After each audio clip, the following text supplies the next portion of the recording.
أعوذ بالله من الشيطان الرجيم. بسم الله الرحمن الرحيم. يسبح لله ما في السماوات وما في الأرض ملك القدوس العزيز الحكيم. هو الذي بعث في الأميين رسولا منهم يتلو عليهم آياته ويزكيهم ويعلمهم الكتاب والحكمة وإن كانوا من قبل لفي ضلال مبين. وآخرين منهم لما يلحقوا بهم وهو العزيز الحكيم. ذلك فضل الله يؤتيه من يشاء والله ذو الفضل العظيم. مثل الذين حملوا التوراة ثم لم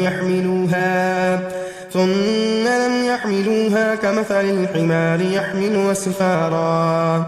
بئس مثل القوم الذين كذبوا بآيات الله والله لا يهدي القوم الظالمين.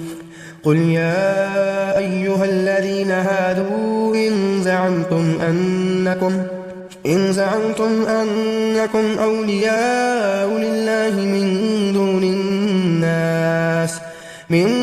الناس فتمنوا الموت إن كنتم صادقين ولا يتمنونه أبدا بما قدمت أيديهم والله عليم بالظالمين.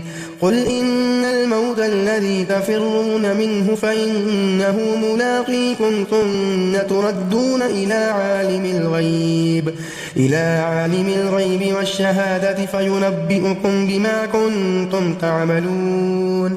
يا أيها الذين آمنوا إذا نودي للصلاة